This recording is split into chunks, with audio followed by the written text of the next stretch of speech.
Let's go back to the flood situation in New South Wales. More than 100 evacuation orders have been issued across Greater Sydney and another 55 evacuation warnings are in place as heavy rain and floodwaters impact more than 50,000 residents.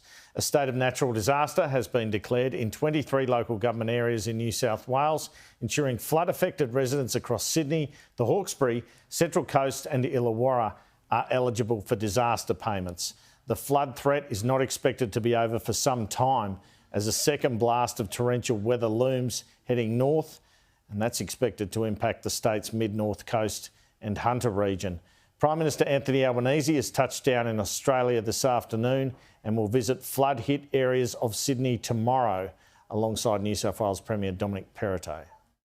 This is the fourth flooding event that we've seen in some of these areas like the Hawkesbury in the last 18 months.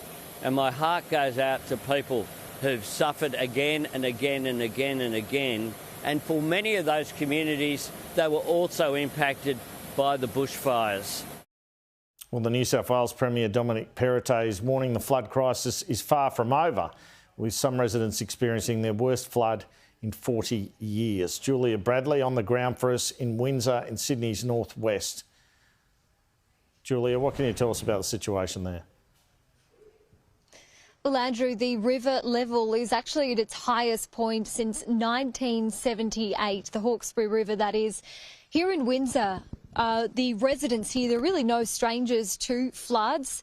The fourth flood that we've seen in about 18 months. But this one did take some residents by surprise. Some people I was talking to this morning said that they didn't expect it to get to this point. It's almost at 14 metres. And this area behind me is normally a public car park. And over there, that's a public toilet block. You can see it's almost completely underwater. You can see street signs just atop of them as well. It really is a sight to behold. The iconic Windsor Bridge, which was once deemed the unfloodable bridge, is now completely underwater. So it is a situation that is worse than what we saw in March of this year and in early last year as well. I spoke to Sarah Kennedy, a Windsor resident who has had the bottom floor of her house damaged by these floods. Sarah, how long have you lived in this house? Just over 12 months. Have you ever seen it like this before? No. How quickly did the water come up last night? It was really quickly in the early hours of the morning, so it was surprising. What was going through your mind at that time? I still was quite relaxed. I thought it's not going to come in. It's never been in this house before. This was my father-in-law's house. He built it, and it's in the 80s, so it's never been in before, and I was still quite relaxed, thinking, that still won't come in. And then it did.